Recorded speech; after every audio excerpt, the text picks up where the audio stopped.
sometimes controversial, always politically incorrect, and pro-life without exception, without compromise, and without apology. It's the Pro-Life America podcast with your hosts, Sarah Waits and the president of Life Dynamics, Mark Crutcher.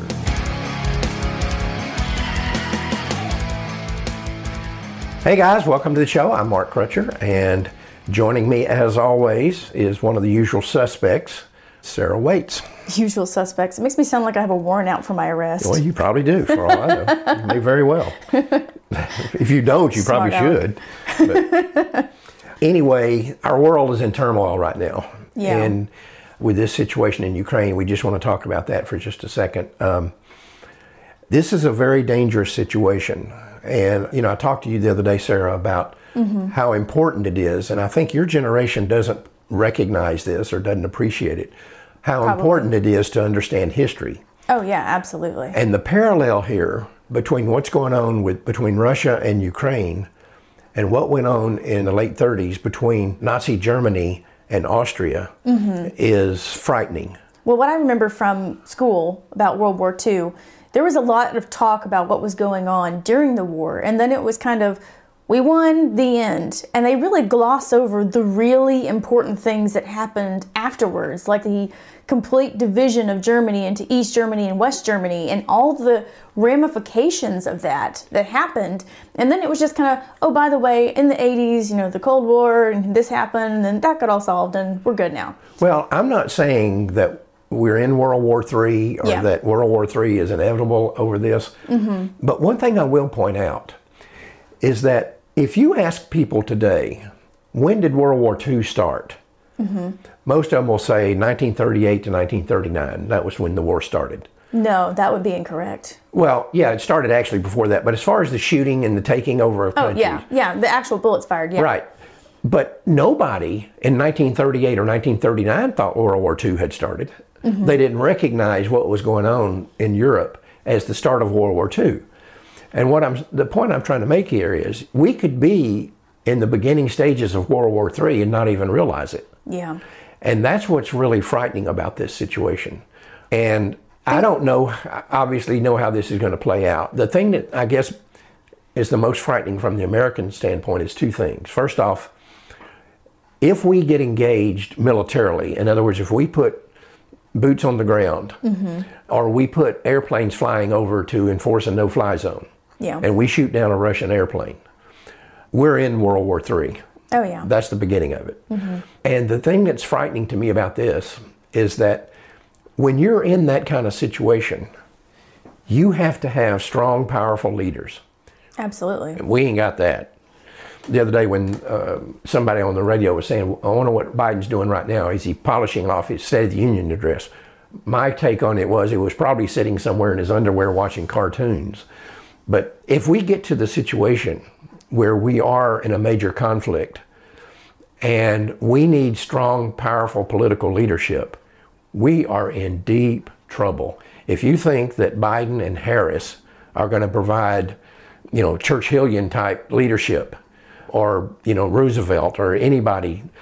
In World War II, we had amazing leaders, even if you disagreed with them, like absolutely, like Roosevelt. I mean, we could sit here and say, well, FDR did this, he started us toward socialism, he did this, he did that, but he was a powerful leader, and people could get behind him. You cannot possibly, in your mind's eye, see that happening with the clowns we have right now. Well, Russia tests the water every few years when it comes to Ukraine. And I think the timing of this is not a coincidence. You know, I think all of this has to do with the oil policies in the United States. I think this has to do with who's in office. I think all of this is connected. And I think Putin is testing the waters and see what he can get away with. And all this is about money and power. Which is always what wars are fought over. Don't make any mistake. Wars are always fought over money. In the history of the world, that's always been true. So that hasn't changed. But what's changed is we went from a very powerful leader in Donald Trump to what we have now. And well, you can love Trump or you can hate Trump, but you have to admit he was unpredictable. And it made people like Putin and others hesitant about what their next steps were because they didn't know what was going to happen. Well, remember when Trump told the world's terrorists and said, look, if you kill one more American, I'm going to come down on you hard. And for the last year that we were in Afghanistan, not one American was killed. I think they know that when he said something, even if it was outrageous, or even if it was wrong, even if it was not politic to say it, he meant it, and you couldn't take the chance that he wouldn't actually follow through. Well, we don't have anything like that now. And I'll tell you, I don't know if you saw it or not, but I would encourage people to go on YouTube and look for it.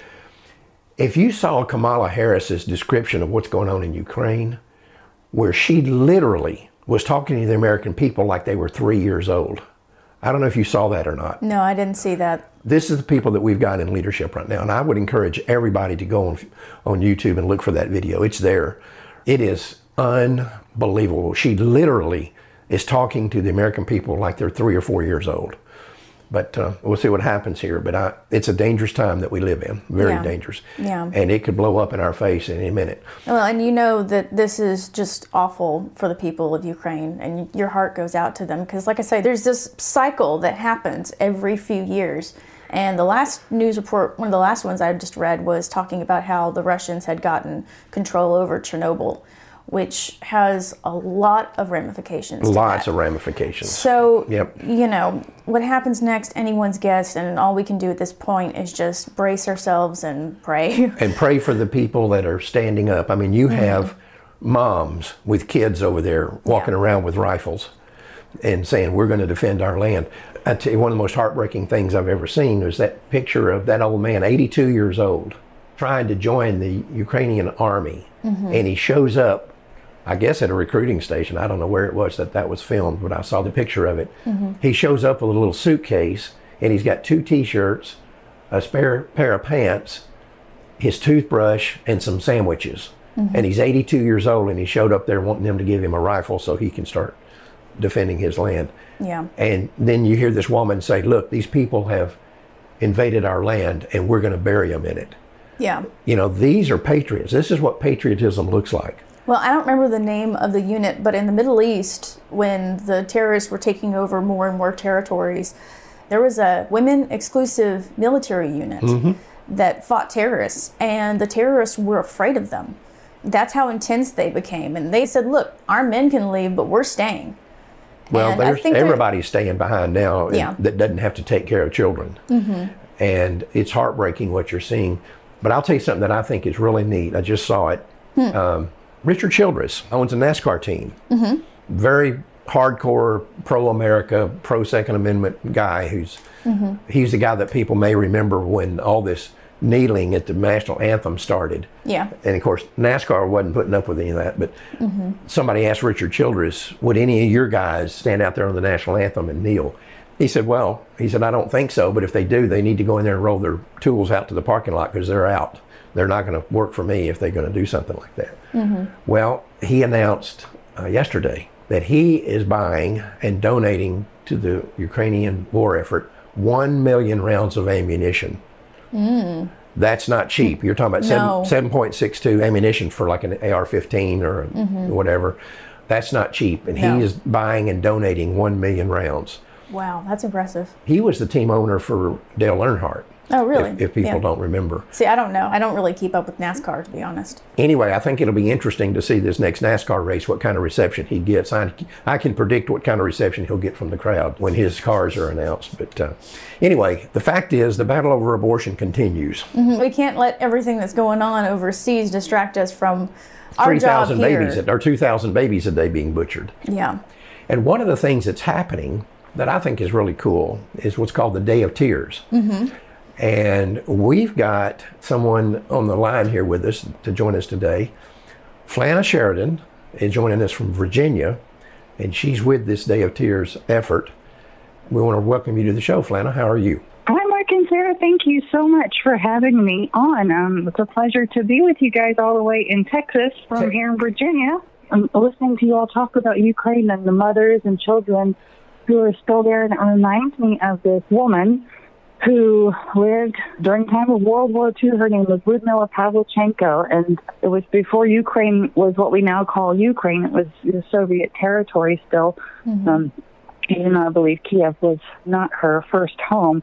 Ludmila Pavlichenko was a sniper. Yeah, and I remember the this. female snipers in Ukraine at the time were fighting Nazi Germany, and they were far more successful than the male snipers because of their motherly instincts. Really? They were able to better compartmentalize their kills because they were doing it for the right reasons. They were protecting their children. It wasn't just killing a person. They were killing a potential killer of their children. So Ludmila Pavlichenko, look her up. I'm not going to do her story any justice. Right. But she was a Ukrainian woman who was protecting children in so many ways. Reminds and you that's of a lot of what you guys do is protect children on your show. Reminds you of that Shakespeare line, "Hell hath no fury like a woman scorned." Yeah. Well, as a guy who's been married to the same woman for almost 51 years, You know that's true. I know that it's a fact. But the fact is, you can't fight unless you have the weapons that you need. And that's why I think it's so neat what Richard Childress is doing and saying, I'm going to buy out of my own pocket 1 million rounds of ammunition and I'm going to send it to him. And I'm hoping that he's putting pressure on other NASCAR teams to do the same thing. Because some of these guys have got billions of dollars at their disposal. They can help. And if these people are willing to fight, like they obviously are willing to fight, the least we can do is provide them the weaponry they need to do that. But let's talk about Day of Tears. What is Gladly, yeah. What is Day of Tears? Day of Tears is January 22nd. That is the day that Roe versus Wade was passed. And Day of Tears organization can be found at dayoftears.com. I'll say that a couple of times in case any of your listeners want to go check us out more in depth. We've been around since around 2015. And the organization began because Ken Adams, who is our founder, lives here in Virginia in the Shenandoah Valley. He was driving down the road with his wife, Sandy, and he saw a flag that was at half-mast. And we see this so often. When I drive by a flag at half-mast, sometimes I have to Google to see who died. Right. And Ken thought to himself, who died? And then he realized that this could be a great way to communicate that 60 million babies have died. Now, I don't know what the number was in 2015, but we see this all the time for singular people, and we're ignoring millions and millions of little people who have died. So he started this organization, Day of Tears, and we're advocating for people to lower their flags, if they have them in their yards, on January 22nd every year. And at the state levels, we are asking state legislatures to create resolutions or even laws making January 22nd a Day of Tears. Well, the latest story that I saw was from Arizona, where the Arizona House of Representatives passed a proclamation making January 22nd the Day of Tears. And what drew me to this was, for years, I've been saying it was a bad idea to memorialize the abortion issue on January 22nd. It's almost like you're celebrating it. And the lady that started March for Life, Nellie Gray, was a friend of mine. And I used to even tell her, I said, look, if you want to do the March for Life in D.C., that's great. But it doesn't need to be on January 22nd. It almost looks like we're celebrating, the thing. And that always bothered me. So I love this idea of the Day of Tears instead of the March for Life. And I'd like to see the March for Life be changed from January 22nd, let it become the Day of Tears. A somber event, yeah. A somber event, and move the March for Life to May or June and make it National Protect the Unborn Day or whatever name you want to give to it.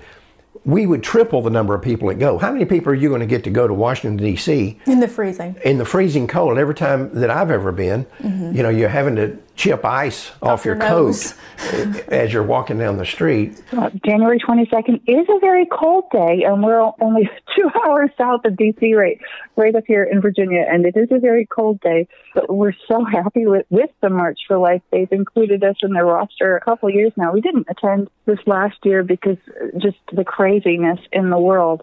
But yeah, if you get her to change the date, let us know, and I'll wear a dress instead of a parka to the march. Which I think a lot of women would support. I gave up some time ago with Nellie, and I suspect it would fall on the same deaf ears that it did with her. And I don't want to sound critical. I'm not critical of these people at all. I just think that from a psychological standpoint. Yeah, from psychological and just from a visual, you know, the optics would be better if it were moved away from January 22nd and let that be the National Day of Tears. Well, I think the lowering of the flag half-mast is a really good message. And I really like the blurb that you guys have on your website. And it says that as Americans awaken on January 22nd and go about their daily business, if they see flags lowered, they could ask who died. Ordinary Americans such as you cannot change the Supreme Court. You cannot pass a constitutional amendment. And you cannot force Congress to act. But you can lower your flag. You are one solitary American. However, you will be joined by other Americans, and when the nation sees the flags lowered in mourning, it will pause and remember the precious innocents who have perished, and there is nothing the Supreme Court or Congress can do to stop it. That's right. That's exactly right. And we have to be thinking more in terms of what we can do without Congress, without the Supreme Court, you know? You're exactly right. We are really blessed with the movement right now in the Supreme Court. You know, what is this versus Jackson's Women Health? Or I'm watching that, but I'm aware that I am one little person, and whatever I type out on Facebook or jump up and down and scream isn't going to make any difference. But I can lower my flag, and I can recognize that day as a day of mourning. We would love for Roe versus Wade to be overturned, but that is not our slice of the pro-life pie. What we're doing is trying to change the culture. And if people were to see that others were lowering their flags, maybe they would see that there is a solidarity of pro-life people. There are so many people who are pro-life that don't speak up, and I used to be one of them.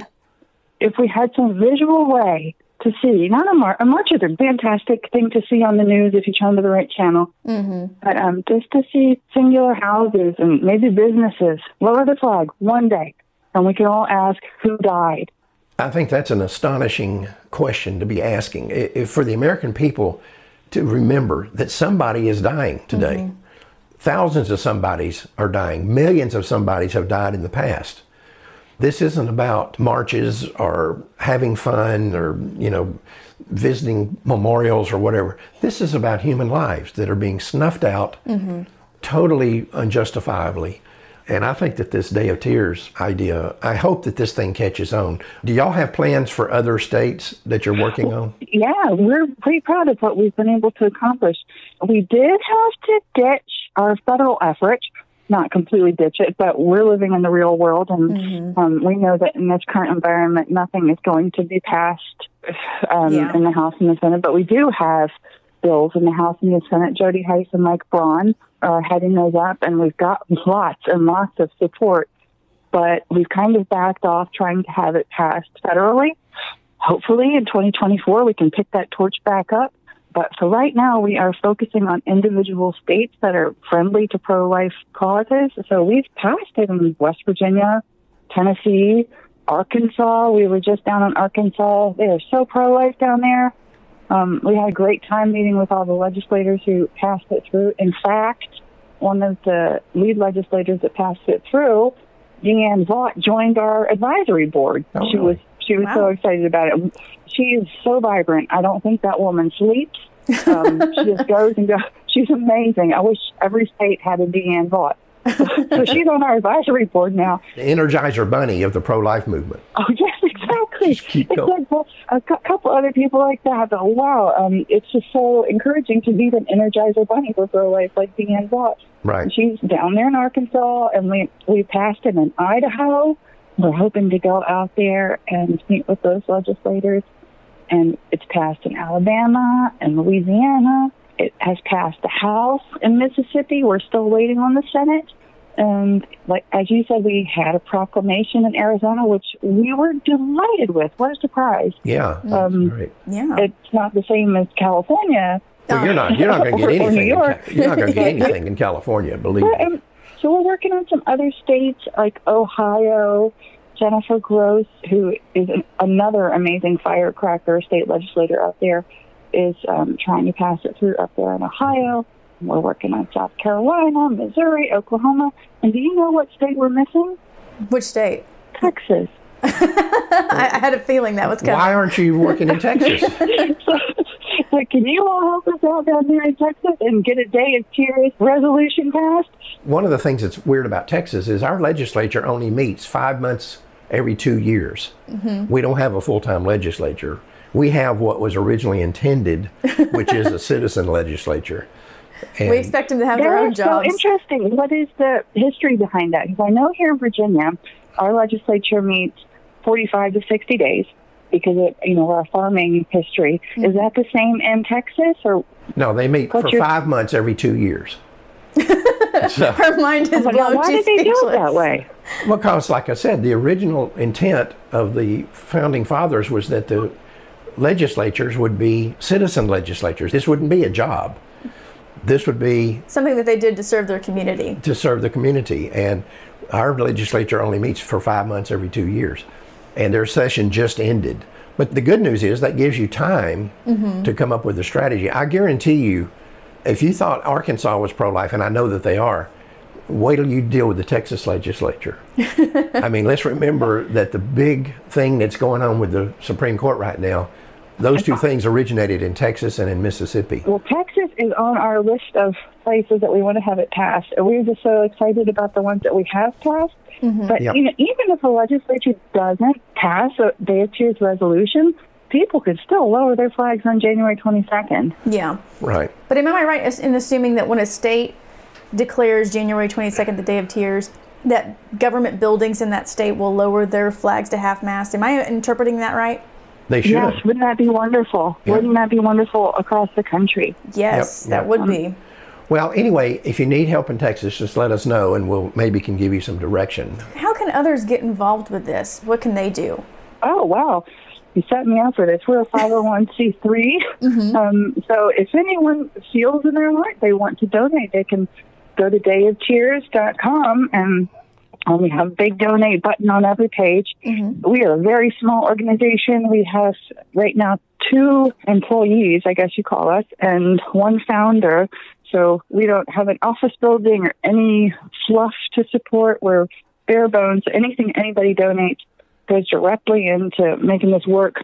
Well, I want to encourage people to go to your website because I think there's more that people can do beyond just giving money. And one of those things is Yeah, absolutely. No, we've got Facebook page and Twitter and Instagram, and we're looking at some other more friendly social media. And what they can do is they can put on their calendar. This is even better than any donation. Put on their calendar next year, January 22nd, if they have a flag to lower it.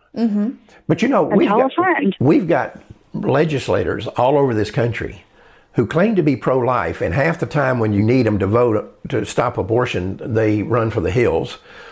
This would be a perfect way to hold their feet to the fire. You go to one of these guys and say, look, I'm not asking you right now to outlaw abortion. That's not what I'm here for. All I want you to do is this symbolic thing of establishing January 22nd as the Day of Tears. Any politician that says, well, I couldn't vote for that, we now know that guy is not pro-life. Yeah. If he claims to be pro-life, he's lying. Because this is the bare minimum that anybody could do. And that's a great strength for your organization to be able to go out and call these people's bluff if they claim to be pro-life. Mark, I think you're right. And for us, I think one of our strengths is we are not trying to overturn Roe versus Wade. It would be great if it were overturned, but that is not our role in this fight. We've got this little role just to bring awareness. Well, I think you've got a real opportunity here to start holding some of these so-called pro-lifers, the wishy-washy ones, holding their feet to the fire once and for all. You know, if you've got a local group that says, well, we've got a state legislator here that's pro-life, we're very happy with him, and they go to him and he doesn't agree to go with this, then they know he was lying to them. They know that, right? A legislator lying to you? Say it ain't so. Say it's not so. By the way, you said, why did Texas establish this situation of only having a citizen legislature meet for 5 months every 2 years? Don't you understand, Flanna, that a legislator can do far less harm in 5 months than he can do if he's full time? Love it. That's the reason we do these sort of things. It's very practical. Texans are smart. We know you're smart down there. Well, thank you for joining us, Flanna, and anything we can do to help spread this word beyond what we've done here, just be sure and let us know. We really appreciate what you guys are doing. Thank you so much for your time, and I've really enjoyed listening to your podcast, and hope you'll have us on maybe next year in January. We can remind people lower their flags on January 22nd. You just put us on the list to call, and we'll have you back. Thank you. Thank you so much. Take care. Thank you, Flanna. Bye-bye. Bye. You know what? I would like to say, if there are any politicians listening, especially in our good old state of Texas, you know what to do. Yeah, that's right.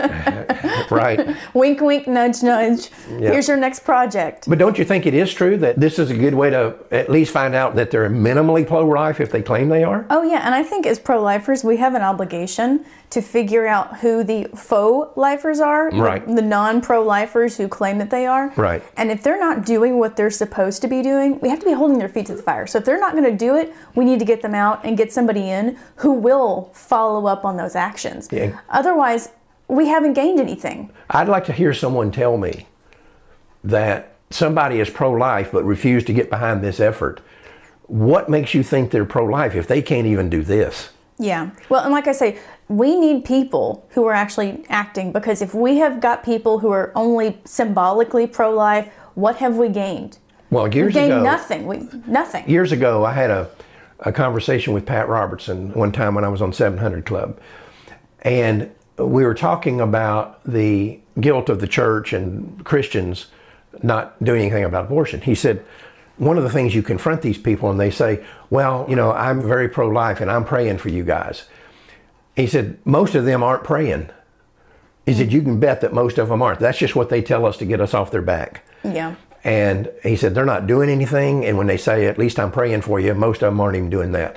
So this would be a good way to call people's bluff with this Day of Tears. Not that that's the only benefit it gives us. I think it's a beautiful idea, because I think people do. I know I catch myself. Yeah. If I'm driving down the street and you I see the flag at half-mast, you're like, what did I miss? Yeah, what I must have missed something, or who died, or what happened. Did we invade somebody, or what? You know, I don't know. And it also shifts the focus back on the unborn children where it needs to be. Yeah, that's right. Well, anyway, I think we're out of time. Do you have anything else? I'm going to give that website one more time if people want to go check it out. It's dayoftears.com.